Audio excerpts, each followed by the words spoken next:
brutality that's more visible, I guess, these days.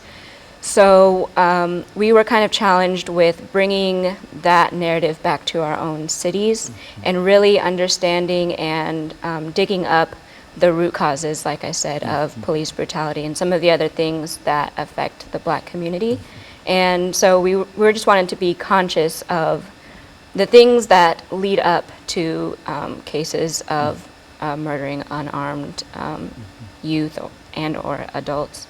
And that's not isolated to a single place like Ferguson, that there are things that happen in cities all over the world, really, that can be addressed proactively before things like that happen. And so in a real sense, I think, Pastor Walker, what we've said in reference to this movement is that this movement might have a new name, but this is not a new movement, because there has always been protests against the deprivation and the killing of African Americans and the killing of, and when you look back into the history. But I think that what they've done with this organization is to sort of highlight that, to make people know that this did not just start with the shooting of this person, but this has been going on, even though it might have been under a new name. Ida B. Wells, when she talked about lynching and et cetera, Black Lives Mattered in 1920, or before the end of the Civil War and et cetera. And so I think that that is all part of the African American culture and the response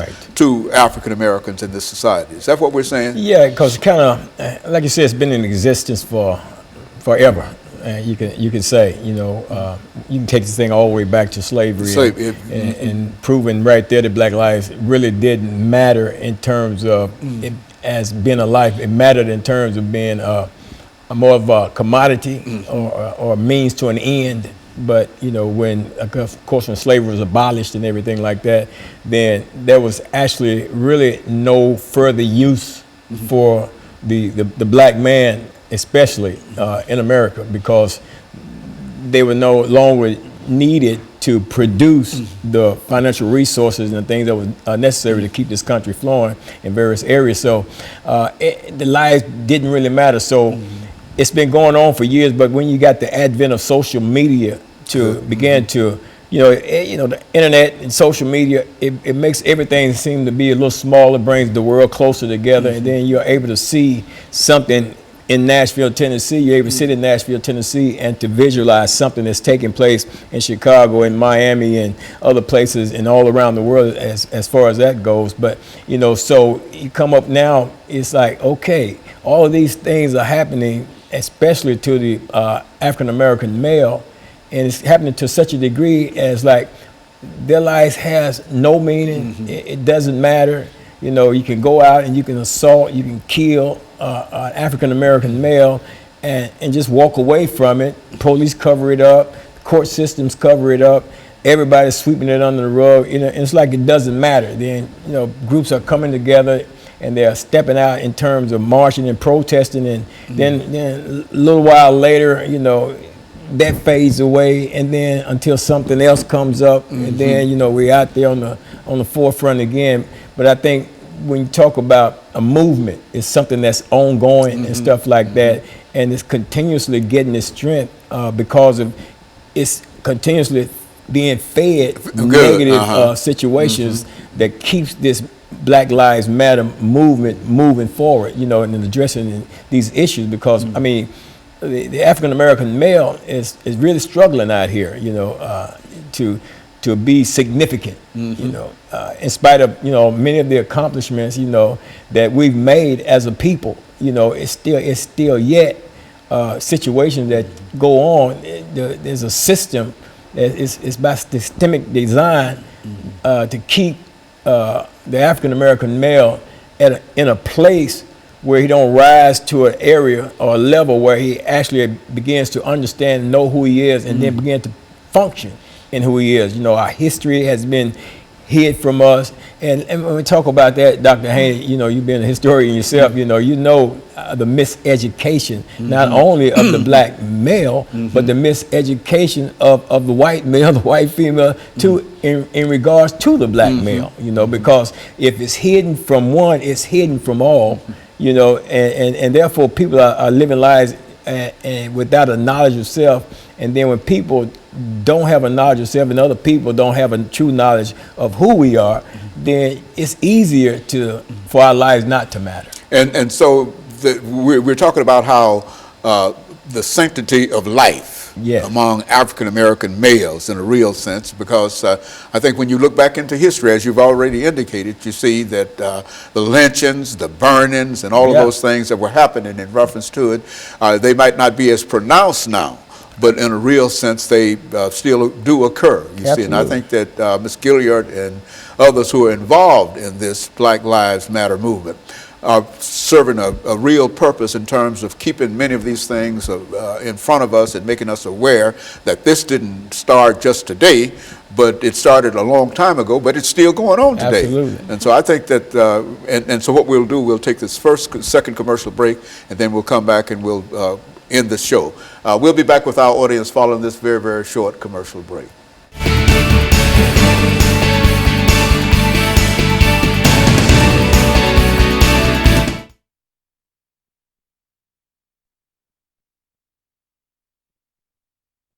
That's what you do. You put a little passion in it. Ain't nobody say about what you say. Just put some passion in it. Yes. You fill up the slot, yeah, just fill up some time. You know, especially now, you know, in terms of you being an African American female, and your advocacy when it comes to Black Lives Matter is really focused mainly on the male, because that's where the attention has been drawn. That is, I guess that's a public perception, but Black Lives Matter as a network is focused on centering the woman in leadership. Just talk about women involved. Make us know that, you know, this, and that's what I was thinking about when we thought in terms of bringing a male and female here, that a female would probably have some additional insight into their treatment, for example, by others, you know, and by both blacks and by whites. And so you want to challenge everyone to deal with that? Sure. So we'll start off. So we'll have 10 minutes, and when we come back, we'll throw that idea down to you, and you talk about it as long as you wish, and then when you get through, you'll pick up on what you're doing.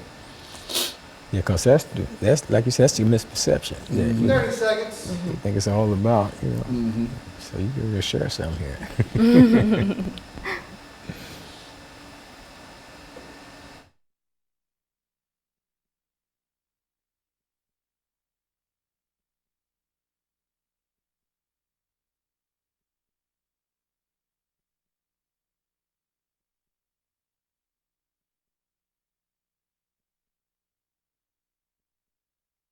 Thank you, and welcome back to the second segment of the show for today.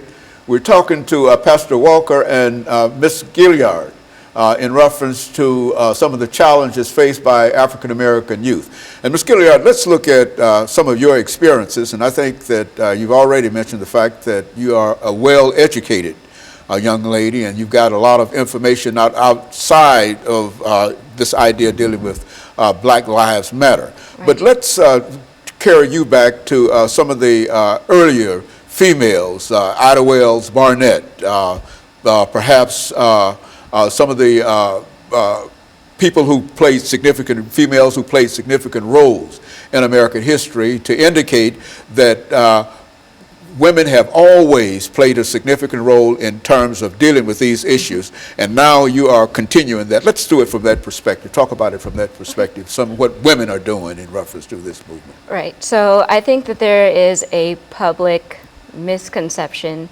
that the Black Lives Matter movement or the modern civil rights movement is centered mainly on black males. While black males and their health, I guess, here in America and beyond is very important, I think it's time that we focus and center the female again.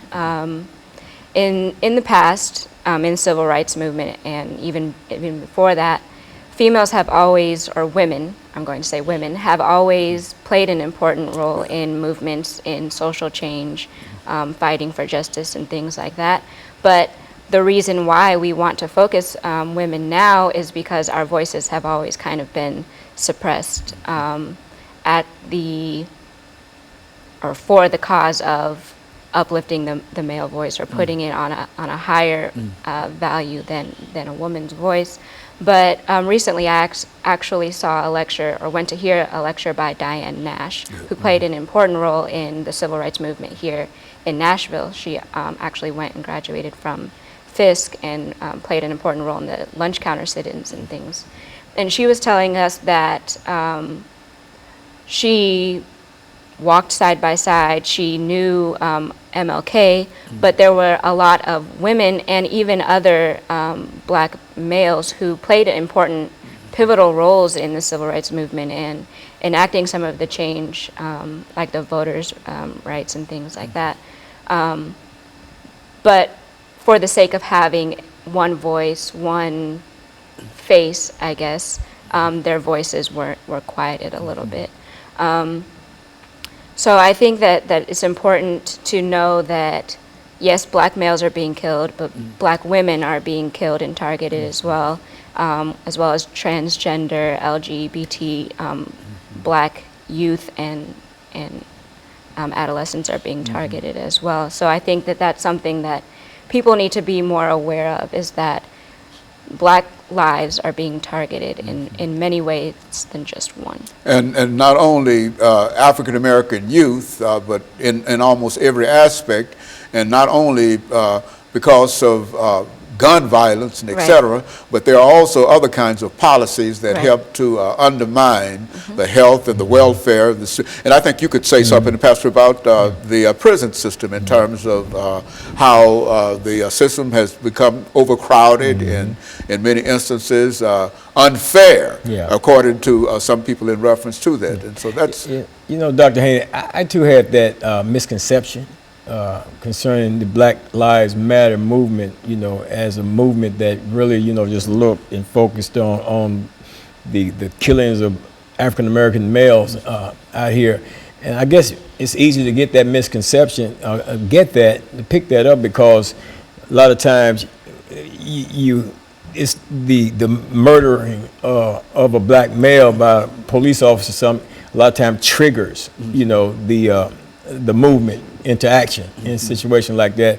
So with that being done, then you have a tendency to overlook, you know, other things that the Black Lives Matter movement is dealing with, you know, in terms of the women, the involvement of the women, because, you know, as you were saying, you know, and I was thinking as you was talking, so when the male is under attack, then he's so busy having to fight against his attacker that he's leaving the female unprotected and uncovered, and then if he's murdered, then he's taken away from, you know, a position, and it's hurting the female, the woman, and it's hurting also the children. And that even goes beyond police brutality or murdering, like you mentioned the prison system, or not being able to have access to health care or education. There's many ways that black lives are that you can kill a person in many ways outside without using a firearm. Right. And I think that's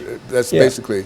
And that's, you know, that's another thing. I'm so glad you mentioned that, because again, we focus on that and we think that that's it. But when it comes to our health and when it comes, another thing, when it comes to the children, African American males, not males, it's just African American children, period, being diagnosed as ADHD, and the parents are being paid for that. And it's almost like selling the children into the school to prison pipeline, because you take a child to school, the teacher can't deal with the child, and a lot of time it may have something to do with the child's home environment. You know, child might not even be getting enough sleep at home, may not be eating well at home, and all kind of things could factor into that. But the only thing is looked at is the child's behavior in school. So they send the child, tell the parent, take the child to the doctor evaluate the child and say, well, this child's got ADHD. So the parent takes a beeline to the Social Security office to get this check, you know. And I'm not understanding why they will pay somebody for that, other than the fact that to me, you just sold your child to the system. You know what I'm saying? And that right there, I mean, to me, that's some legislation that need to go for. Some of our state, some of our public servants need to put forth some legislation to kill that part of that bill, to give the parents check. Because let me tell you something.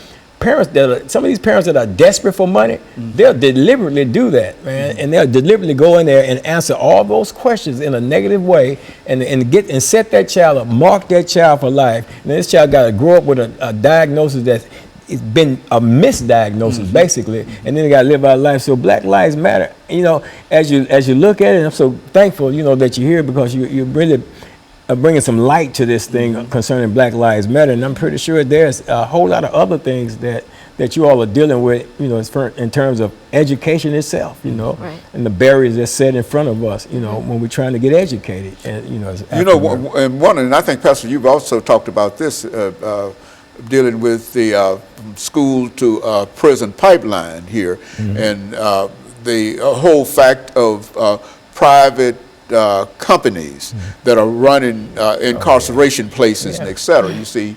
And so I think that within that framework, we've got a lot of information in reference to what's happening.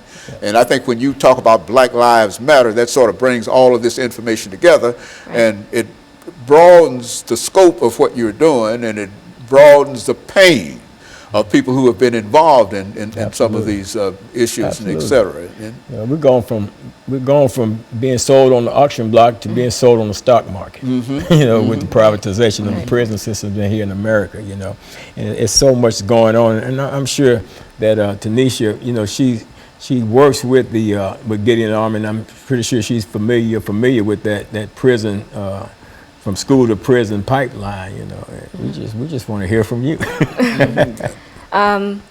So I guess to kind of broadly define or briefly define the school to prison pipeline, it's the direct, I guess, shoveling of a child from the school system to the prison system. So one of the things that sticks out to me is that by the third grade, they can tell the projections of where a child's going, they say.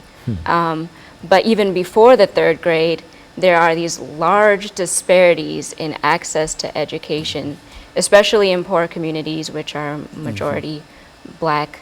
And that kind of already sets them up for that third grade, for that projection, and things such as the zero tolerance policy and things like that, where a child, like Pastor Walker referenced to. Very good. And of course, what we're going to have to do is to end this show for today, and to appreciate the two of you bringing that excellent information. And we'll be back with you following this very, very short commercial break.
I'm going to present from here.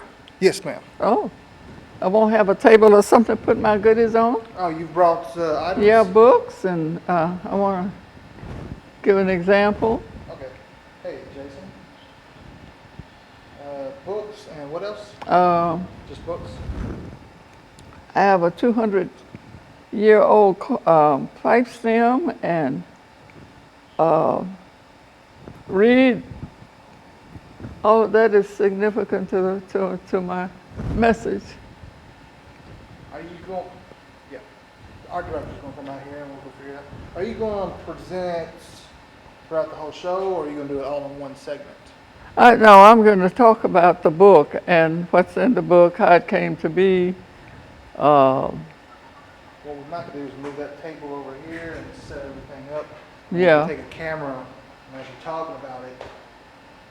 Yeah, I really need a table. Is everything, is anything fragile? Hmm?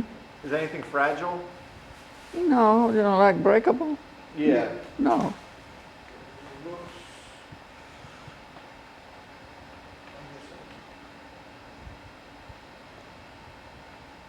So you want me to just show this like this? Yeah, I'm going to show that. And that 200-year-old pipe stem in there.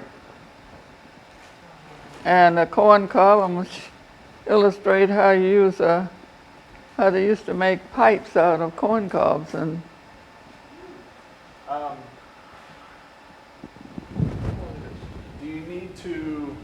Do you need to be around it to like point at it, or can we just leave it over here and take a shot of it? I would have thought that there'd be a table down in front, or Dr. Haney and I would be sitting at a table, but whatever way you work it out.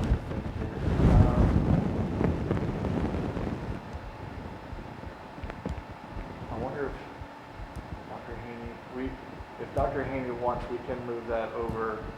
He used to have a table and sort of a studio with a couch and everything. Things have changed, haven't they? Oh yeah.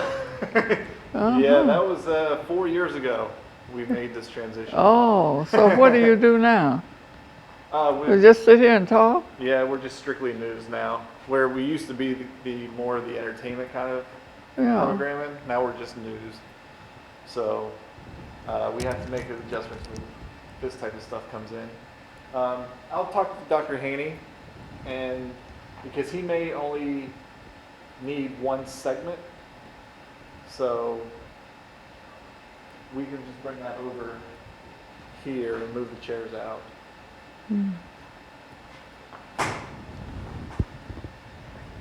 Dr. Haney? Oh, we're doing all right today? Yes, sir. She has some stuff here that she wants to show.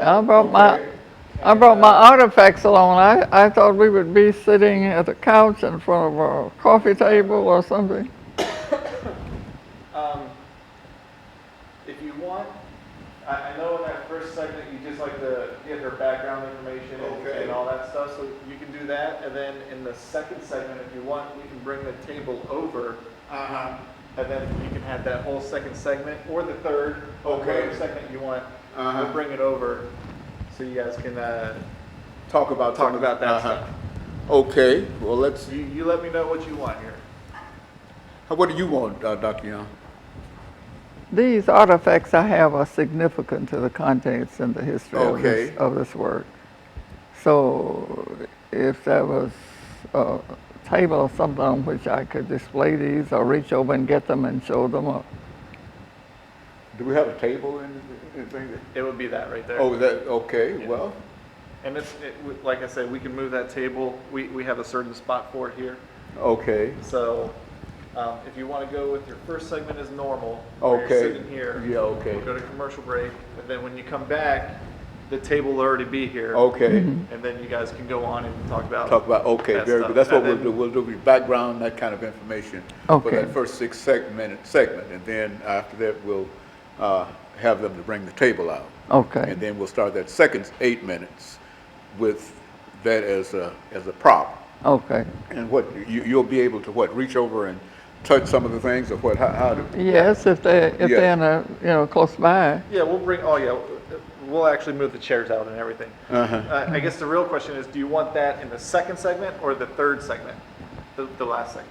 I think it might be best to have it in the last segment, because after the last segment, we'll be through It gives with, you more time to go through that stuff in the last segment. yeah, that 10 minutes, yeah. Yeah, we'll do it the last Okay. segment, yeah. No that's- problem. And so what we'll do, we'll have that first 6 minutes of the show, Okay, what, now Deal what, with- what are you gonna do in the first 6 minutes? background, educate, about you. Uh-huh. Background, education, experience. Uh-huh. You see, you tell me who you are, you were born, whenever, and et cetera. We got 6 minutes. Okay. And that'll give you an opportunity to talk about Yeah, whatever for 6 minutes. Right. You see, and then we'll have our first commercial break. And then we'll have break for 2 minutes, then we'll come back to you again for 2 minutes. I mean, for 8 minutes, an 8-minute segment, talking about just, and The then book after, and how we put it together. that's right. and And the then the 6 last 10 minutes, we'll have the table out.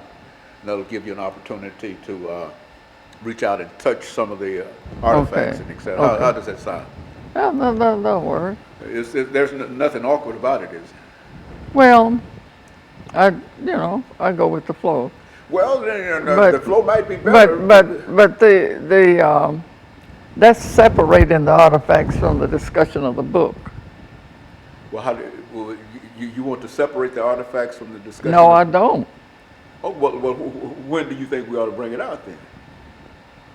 Right after the, After the first segment? Okay. Well, and I tell why I wrote the book and how I wrote okay, it and then, why it's and so we'll significant. get into a discussion of the book Right. during that second segment. But Uh-huh. the first segment will be background, education, Uh-huh. experience about you and whatever. Okay. All right? And then when we come back during that second segment, we'll start talking about the book, 30, I think it's 30 years of bondage. Is it No, something? Many Roads Travel. Many roads travel. And see, here's what is significant. And this is why early on I wanted to get into. I've written so many books. I've written 14.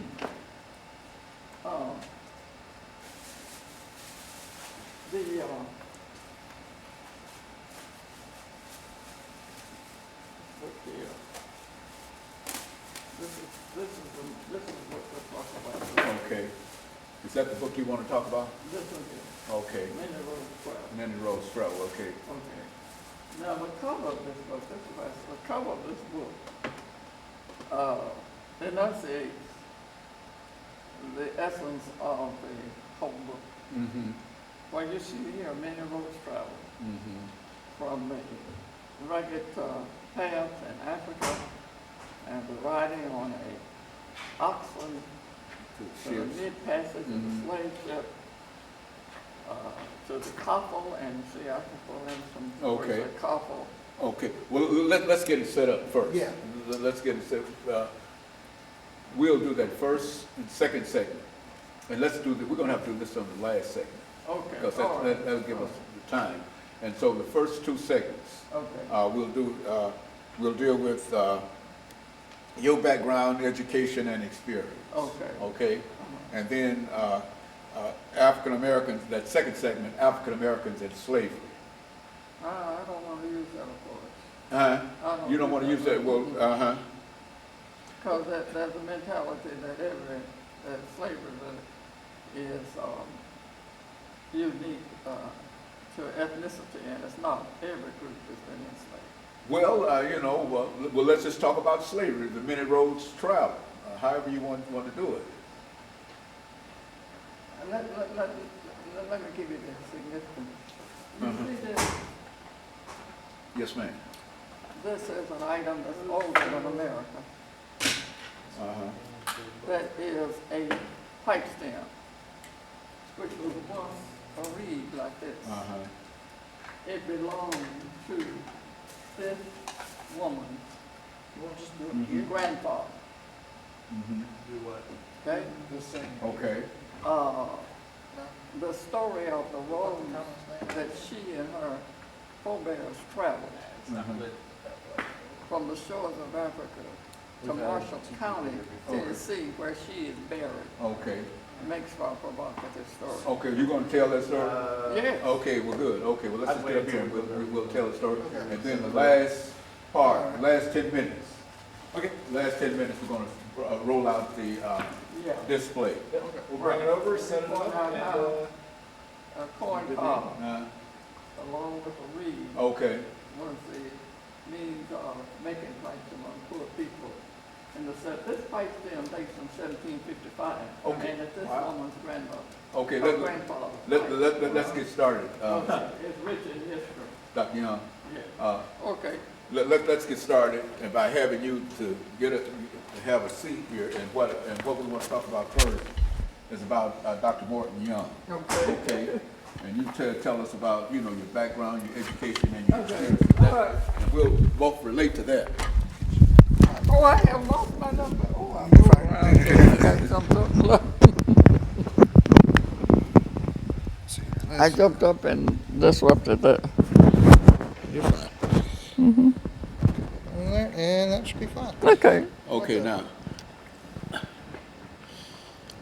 Okay, so Dr. Morton Young, what we'll do, Tommy Morton Young, all right? What we'll do, Dr. Young, is to Morton Young.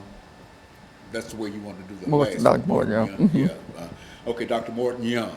That's the way we'll do that. What we'd like to do, Dr. Morton Young, is to do the first 6 minutes, dealing with your background, education, and experiences. That's 6 minutes. You got 6 minutes to talk about that. And all I'll do is let's talk about your background, your education, and your experience. Then you start. My name is Dr. Tommy Morton Young. I was born. And then for the next 6 minutes, tell me something about yourself, okay? And then we'll call end to that part. Then we'll have 8 minutes for that second part, and we'll talk about the book. This is where you want to introduce the book. You're about born 20 years in bondage. Yes. Okay, you talk about that. Okay, that'll be 8 minutes. Yes. And then we'll end that, and then we'll bring out the display, and then you talk about the display. How does that sound? Okay. Okay, very good. Okay. Okay, anytime we're ready now. See, I've got, Mic check, man. okay. Say your name and count to 10, so make sure you can hear Mike. Mike check. What about it? Check your mic. Oh, Just count to 10 for me. No, you don't have to bother. Just hold it down. You just gotta say your name and count to 10.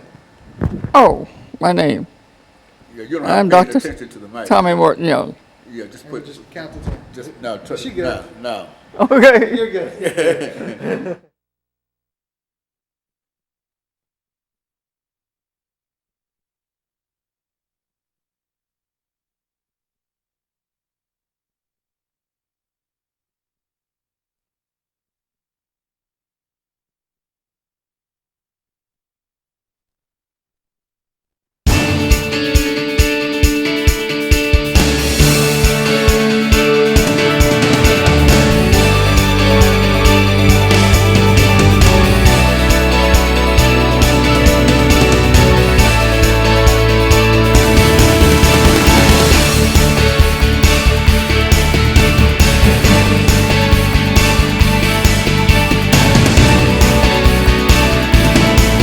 Thank you and welcome to the show today. The topic today has to do with Dr. Tommy Morton Young, who has quite a bit of information in reference to the institution of slavery and has published 14 or 15 different books dealing with the African American experience in the United States. And so what we'd like to do today, Dr. Young, is to have you to give us some information about your background, your education, and some of your experiences, and we will do this for about 6 minutes, and then we'll have our first commercial break, and then we'll come back and we'll deal with the book, with your book, one of your many books, and then after that 8-minute segment, we'll come back and we'll deal with some of the displays and some of the artifacts that you have dated back to the institution of slavery, and then we'll have an opportunity to deal with those artifacts and that display for the last 10 minutes of the show, and then we'll be able to end this show for today. Let's start off by having you to talk about Tommy Morton Young before she became Dr. Tommy Morton Young. Let's do it from that perspective, Dr. Young. Well, I am Tommy Morton Young. I was born and reared in Nashville, in North Nashville, in fact. I am a product of the public schools. Received my Bachelor's of Arts degree cum laude from Tennessee State University. I was picked by the Southern Education Foundation and some of my former professors at Tennessee State to integrate Peabody College long before it became a part of Vanderbilt. I was the first African American to graduate from Peabody College with a Master's of Arts. I later went on to Duke University because I was in North Carolina at the University of North Carolina system teaching and as an administrator, and received a PhD from Duke University. I am listed on the North Carolina literary map, although I am a Tennessean. But my roots go back to North Carolina. Not only do my roots go back to North Carolina, but I have traced them across the ocean to the Ewe tribe of southern Ghana. I am a genealogist, and the last time I had the pleasure of being on your program, we talked about the African American, Tennessee African American Genealogical and Historical Society. And so my writings, majority of them are in history and genealogy. And the work that I'd like to share with you today is genealogical. It is Southern history. It is African history. And it's about the experience of a woman from whose parents came from Africa. She was born here. But as I say, I am a genealogist. I do research and have, I guess, since the 1970s, and decided to write this particular book about my great-grandmother, in fact. And so what we'll do, Dr. Young, is to devote some time to this particular book during our second segment of this show. But now, this is not the only book that you've written. I'm sure of that because I know of some of the earlier books. But why don't you, during the last minute and a half, mention some of the other books that you've written so that we might be able to get that information onto tape for today? Yes. One of the books that I have written, which has also been published in India. That's interesting to me. But it's called Nashville, Tennessee. It's in the Black America series, over 200 photographs and legends and descriptions. I wrote another book about Nashville called Sable Scenes, true life stories of life and living in a southern town, Nashville. I have written books with interest for women, including Fabulous You, claiming and celebrating the fabulous self, mind, body, and spirit. I also have a book that I wrote growing out of my psychology background, and it's called After School Programs for At-Risk Youth and Their Families. And of course, several others which I won't. Okay, and so what we'll do, Dr. Young, we'll take this first commercial break, and then we'll come back and we'll have an opportunity to talk about one of the books that you've written, and we'll have about 8 minutes to deal with that. And we'll be back with our audience following this very, very short commercial break.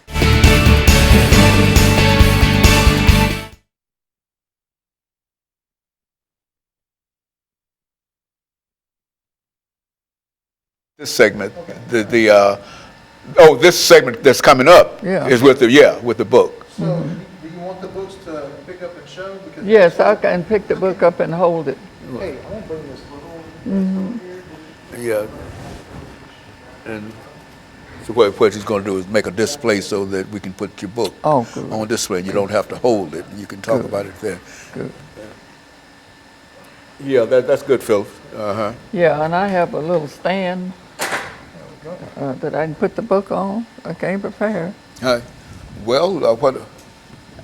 Let's see, I believe, yeah, that's it. Oh, he has a stand. Good. Excellent. Is this the only one you need? That's the only one we got. Okay, all right. Okay, and so what they'll do, they'll get a shot of that, and then while we're talking, they'll be able to project it on the screen, so we don't have to worry about that. You don't have to hold it or anything, Okay. and it'll be shown. There's a photograph of, yes, that if you could show, This, yeah.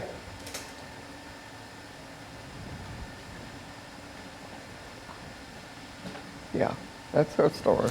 Okay, very good. Okay, that's good. Now we've got the displays and everything that's necessary for our discussion of the No, book. I don't have that 200-year-old pipe stem, and this is No, part of well, American history too. I know, but I think that we're going to do that on the last. We're going to okay. see. We're going to put everything on the last segment. We wanted to put this book up, since this is what you want to talk about now. The roads, Many roads many travel. roads travel. You see, and so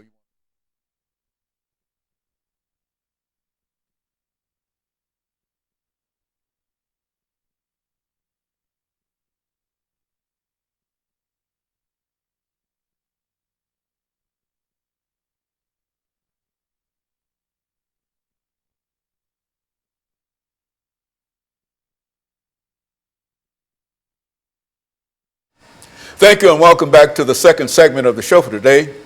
We're talking to Dr. Tommy Morton Young, and she's given us some information relative to her ancestors and some of the things that were important in terms of the African experience in the United States. And I think, Dr. Young, you would like to say something about the book that you have recently published called Many Roads Travel. I think that we have a display in reference to that. Why don't you talk about that book and some of the things that you feel that are associated with that? Yes, Many Roads Travel, or 20 Years in Bondage, was inspired, the writing was inspired by the woman in that old tin-type photograph, and by the pipe stem that she had, which somehow remained in the family for over 200 years. That pipe stem is older than America. It belonged to this woman's grandfather. In the 1970s, when I became very much submerged into genealogy, I did research in North Carolina, where this woman, we first find her. And that journey took me to the shores of Africa. The book is historical fiction, which means it is a creative reconstruction of events, people, and places.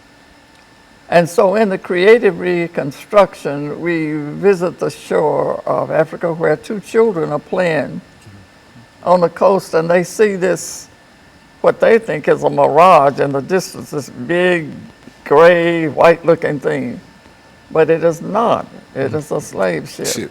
And they are free and happy and carefree and romping in the sand.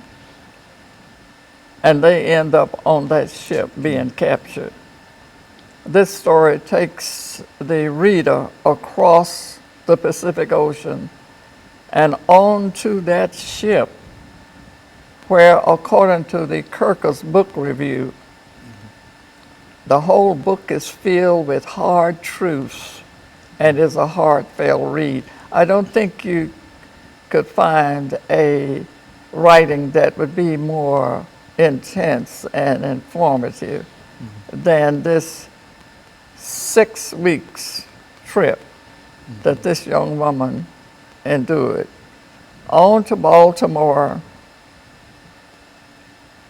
on to Norfolk, and finally to North Carolina, to the Piedmont. And there, the little town of Lincolnton, North Carolina, a free black community was established.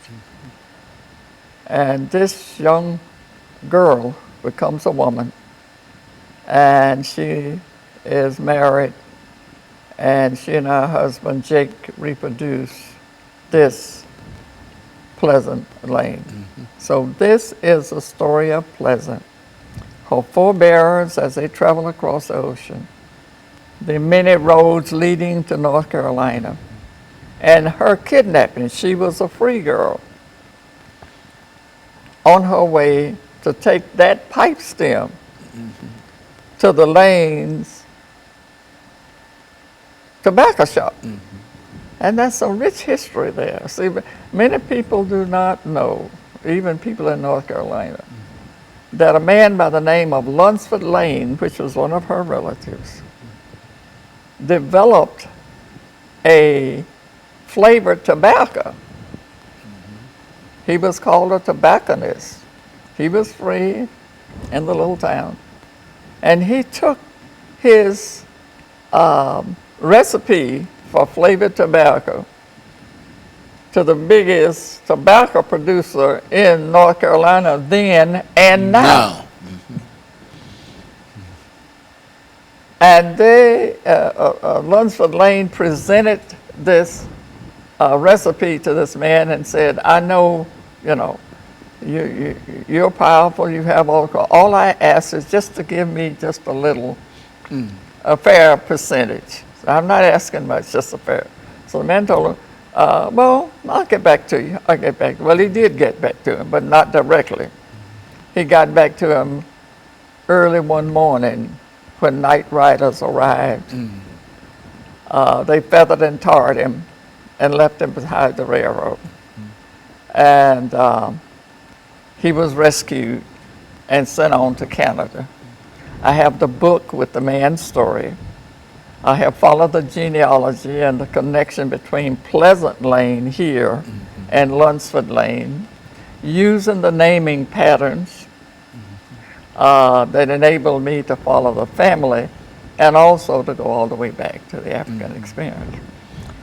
What went on the two plantations, Wakefield and North Carolina, and the somewhat imaginary Lanza Lake plantation in Tennessee, would make for hair standing on, raising the hair on your head. Because as I said, Kirker's book review says there are some hard truths that the characters are very carefully researched and presented. We learned, I mean, the book presents new words, well, less familiar words that the reader can gain a deeper insight into the dynamics of the trade, of the a peculiar institution, a man by the name historian, you're familiar with Stamp, him? Yes, who called it the peculiar institution of this peculiar institution, right. Okay, and so we've got about a minute, Dr. Young, before we end this segment today. But basically, you've already got all of this information in this book, and yes, for a person to know about this information, how can, over the last half minute we have, how could a person get a copy of this book? Well, copies are available at KWalker on Jefferson Street, at Barnes and Nobles, and also from Afrogen, which is my publishing company. So they're available around. Okay, and so what we're going to do, Dr. Young, is to take a second commercial break, and then we're going to have a chance to come back and look at some of the displays and some of the artifacts that you have related to this individual that we're talking about now. And we'll be back with our audience following this very, very short commercial break.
Now, this is a 10-minute segment, all right? This is, okay. And so what we have here, Dr. Young, is it will give you an opportunity to talk about some of these artifacts. Okay. And the camera is on us, and you go on and do it however you wish to talk about it. And what I guess I'll open it up when we start and welcome them back to the final segment of the show for today, and to reintroduce you as Dr. Tommy Morton Young, and to the name of your book is The Many Roads Travel. Yes, I've got And the it there. subtitle 20 years of in bondage. Okay. Now, as a matter of fact, I'll highlight that when we come back to this final segment. You know, when we mention it.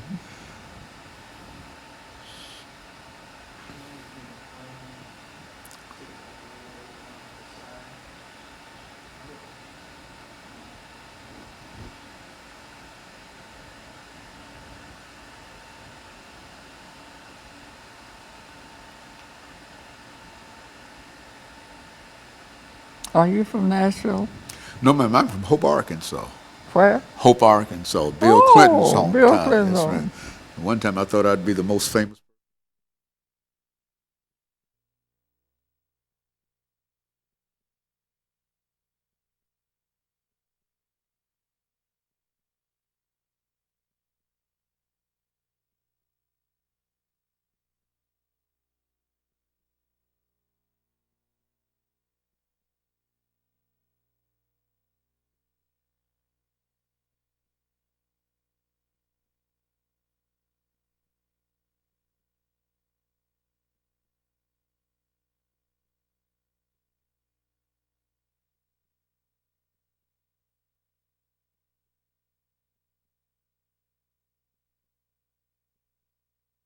No, you.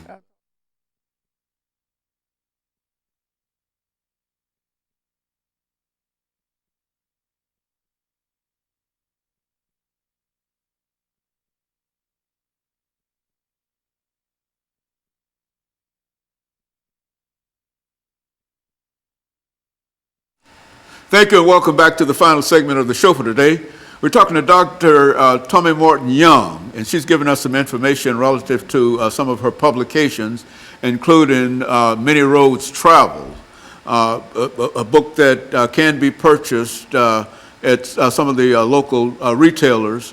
And she's also given us some information in reference to some of the artifacts that she had an opportunity to gather during her long experience dealing with slavery and some of the other aspects. And Dr. Morton Young, why don't you tell us about some of these artifacts that we have here?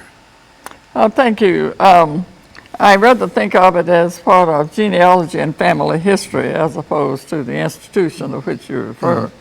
I have here, first of all, if you notice that book, you see the cover of the book, you see the many roads that were traveled in the life of the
Thank you and welcome back to the final segment of the show for today.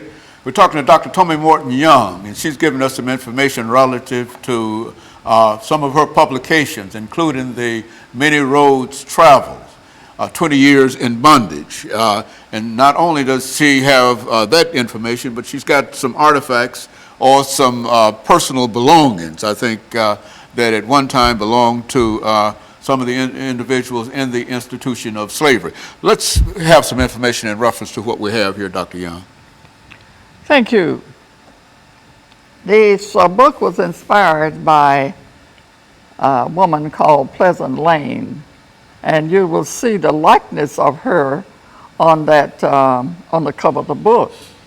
And the validity of what this book is about can be traced to the actual photograph. This is not a photograph of Pleasant Lane. This is her photograph here. But this is her daughter, Lena, who is mentioned in the book. And so the publisher was able to draft this likeness onto that cover. I'm happy to say that there's a direct connection between this book and genealogy research. While in North Carolina, and remember I'm a native Tennessean, but my roots are in North Carolina, earliest known roots. I was in a bookstore and I saw a photograph of a man named Lunsford Lane. His likeness was so similar to my great-grandmother's that I asked the director of the bookshop or museum if she would let me read it. And she allowed me to read this book, and I began to put the pieces together, which would not be found ordinarily, and trace Lunsford Lane and Pleasant Lane. In my family, as long as I can remember, was this object. And I'd ask different ones, particularly my mother, what this object was or is. And they would say a quill. So while I was in North Carolina, I had the Department of Archives and History to research it. And they came up to tell me that this was once a quill that grew in the marshland along the James River between Virginia and North Carolina around 1750, which means this artifact owned by this woman is older than the United States. Predated the United States of America. Predated the United States. Now, how did this happen to be attached to a pipe? And what a coincidence that Lunsford Lane was known as a tobacconist. It is said, as I said earlier, that he is the one that came up with the idea of flavored tobacco. Now, a reed, it looks like this. This is a small reed. This is an older reed. And what people would do during that era was take a reed and cut it to size, then take a corn cob, cut it to size, bake it slowly, and then bore the proper holes, and you had a pipe. The fact that this little object has remained in our family for over 200 years suggests to me to say it to our listeners and to whomever, when you have odd and end artifacts around your house, don't just throw them away. Look into them. This particular artifacts here has more history than a volume of books. It's a matter of following up and researching them and putting the pieces together. There is an old African saying that until a lion tells a story of the hunt, it will always favor the hunter. Until the African American tells his story, it will favor the writers, such as the story of Nat Turner, told in a totally different reference, had it been done by perhaps another writer, although it was done by a very successful historian. So this book, Many Roads Travel, has some rich information on plantation archaeology.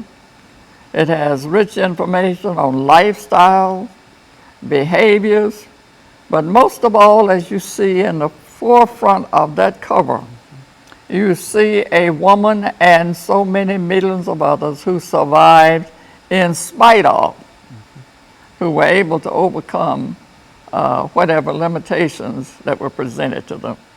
And as I said to you, Doctor, bondage was not unique to this experience. We remember the Bolshevik Revolution of 1917, which was the overthrow of serfdom. And serf is a synonym for the word slave. So this book, as the Kirkus Book Review said, is filled with hard truths and is a heartfelt read. Most of all, Pleasant Lane, during those 20 years, never lost her sense of who she was. And she says in the book, my body may have been in bondage, but my mind has always been free. It's a fascinating book, and I think you'll miss something if you do not read Many Roads Travel or 20 Years in Bondage. She is buried in Marshall County, Tennessee at the Clay Hill Cemetery. So she's a part of North Carolina history, Tennessee history, and most of all, American history. So you have any questions? Well, no, I was thinking, Dr. Young, is there any way that this can be projected in such a way that people can have access to it? I mean, they can have access to the book, but what about some of the images that you have here?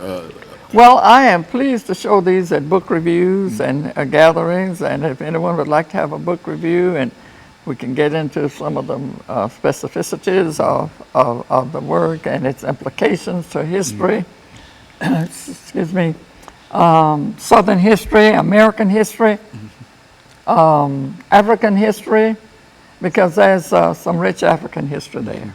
I think you already mentioned over the last couple of minutes, why don't you say something about how important it is for Africans to become involved with their own research and their own history? How important is that? It's absolutely critical. We, not all, but the West African particularly, relied largely on oral history. But oral history is mercurial. And the bearer of the history passes. The history may pass away, or if it was told to someone else, it may change. And the transition very much like the game called gossip. You know, you play gossip, you start at point one, and by the time you get to point 5, it's a different story. But if it's put into a hard surface, a physical surface, it has less likelihood of being changed. Of being changed, right. So research, history, appreciate the history. Don't let anybody, for the African American, don't let anybody tell you that you were the only one who was in bondage. Very good. And of course, Dr. Young, let me thank you over the last minute that we have here for bringing us this excellent information. I think that you've, in a real sense, devoted most of your adult life to looking into the history of the African American, or to the history of America, because I think that what you're talking about now goes back to a period even before we talk about the establishment of the Declaration of Independence, of the Constitution, and et cetera, and et cetera. And for us to know that we were there as well, I think that that's a very, very important contribution that you have made and you're still making. And so let me thank you, and let me encourage our audience to tune in again next week for another informative edition of Comments. Thank you and good morning.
Black to go to Peabody.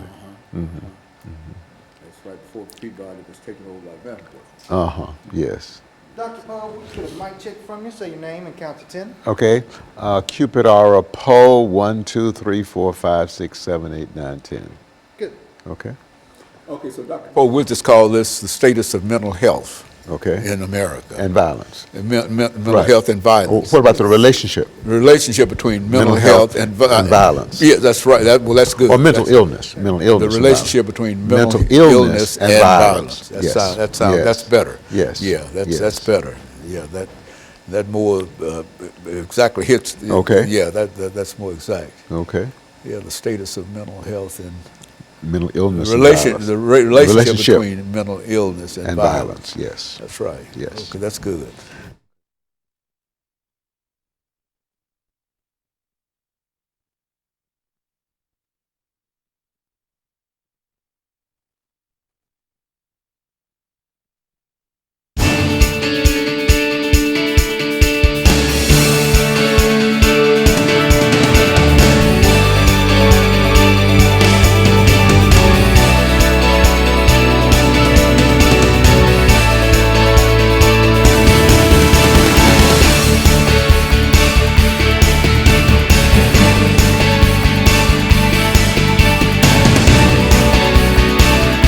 Thank you and welcome to the show this morning.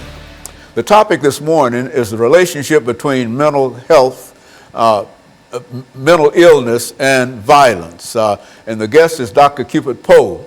Dr. Poe has been with us on many, many occasions, and he's got a lot of information, not only in reference to mental health and mental illness and violence and suicide and all of those other topics that we've talked about on this particular show, Dr. Poe. And so what we'd like to do today is to talk about as you indicated, the relationship between mental illness and violence, and to give you an opportunity to inform our audience in reference to that. But before we get into that, Dr. Poe, let's take the first few minutes of this show today to talk about Dr. Cupid Poe. To have you to give us some information about your background, your education, and some of your experiences. And then during the second segment, we'll have an opportunity to talk about the relationship between mental illness and violence, as well as during the final segment. Let's start off with that aspect. Dr. Haney, as you know, I'm a minister as well as a psychiatrist, and we've been trying to practice psychiatry for about the last 45 years. And that has taken us into many different situations. Over the last 2 years, I've been involved in corrections. Some years ago, I was involved as a minister, as a volunteer minister, at the Turner Center in Only, Tennessee. We did services down there for about 7 years. More recently, I've been working in corrections in Kentucky, while continuing to work in corrections in the Springfield area. Nevertheless, it's been very informative. I finished Tennessee State in 1960 and finished Meharry in 1964, did an internship in Chicago, Illinois. From there, I was drafted into the Army, spent 2 years into the Army, and after completion of that 2-year tour, I did a residency in psychiatry in Berkeley, California, and finished that residency in 1970. Made a trip to India, looking for enlightenment, and then came back and started a practice in Berkeley, California, came to Nashville in 1976. Mm-hmm.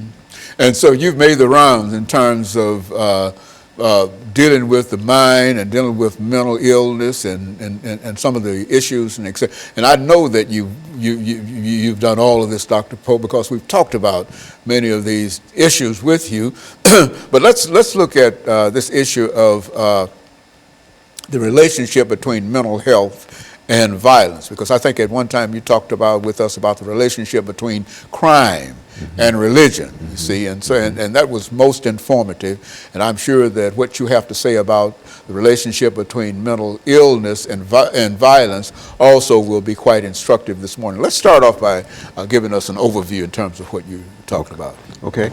Well, the public perception is that there's a connection between that people who are mentally ill are more prone to be violent. The truth of the matter is, the research reveals that that's not the case. As a matter of fact, people who are mentally ill are not more violent, nor are they more prone to be violent. It is also true that people who are mentally ill are more likely to be the victims of violence. Rather than perpetrators of violence, they are the victims. That's right. They're more likely to be the victims of violence rather than the perpetrators of violence. It is true, though, that if a person has a mental illness and if a person has a substance use disorder, they are at increased risk of engaging in assaultive or violent behavior. That's what's called dual diagnosis. On the other hand, if a person just has a mental illness alone, then the probability of that person committing a violent act is much less. So we do know that substance abuse, substance use disorders puts one at fairly